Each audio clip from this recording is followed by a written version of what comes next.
Before you make your next move, there's one question you need to answer first. Are you positioned to win when the market shifts or react after it does? Because the next shift in the market isn't about luck, it's about who's prepared before the headlines change. So let's talk about who's actually wins in the next market shift and why. If you've been following this market series, you already know one thing. The market isn't crashing and it's not back to normal either. We're in a transition phase, and transitions don't reward everyone equally. The people who win first are the ones who understand how the momentum moves through a market, not the ones waiting on the perfect conditions. Here's the first group that wins: buyers who are ready, not rushed. Not buyers who are panicking about rates, not buyers who are trying to time the bottom. I'm talking about buyers who already have their financing lined up, who understand their numbers, and who are watching the opportunity instead of headlines.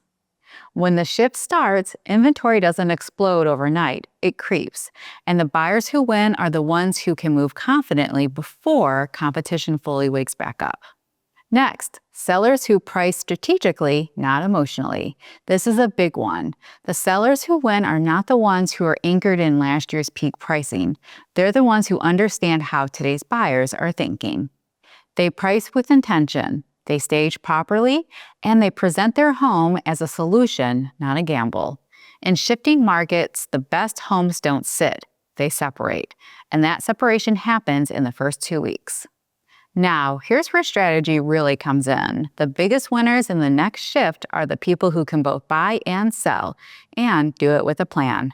I'm talking to move-up buyers, downsizers, people relocating within the Metro Detroit area. These are the clients who benefit from balance returning to the market.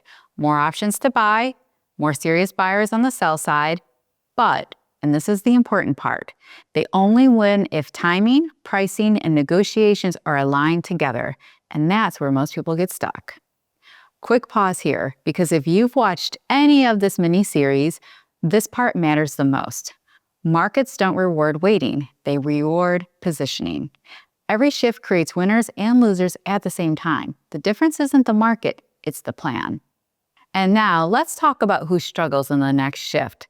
Sellers who test the market without strategy, buyers waiting for rates to magically fix everything, and anyone making decisions based on fear instead of math. Those are the people who feel like the market's happening to them. The winners feel like they're moving with it. And that really is the theme of this market series. We talked about rates, we talked about timing, we talked about preparation, and this episode is about perspective. The next market shift won't be announced in advance, but the people who benefit most from it will already be in position. If there's one takeaway from this entire market series, it is this: the people who win in shifting markets aren't the ones waiting for certainty. They're the ones who are making informed, strategic decisions before the shift becomes obvious. That's true whether you're buying, selling, or trying to figure out how the two fit together this year. And if you're still sorting through what your next move should look like, you don't have to do it alone. My role isn't to push you into the market. It's to help you understand your options, your timing, and your leverage. So when you do move, it's with confidence. If that's a conversation you'd find helpful, feel free to reach out to me. You can visit my website at leslieemartin.com, or you can find me on Instagram at leslieemartindtw. I'm Leslie Martin, and I look forward to helping you make your next move.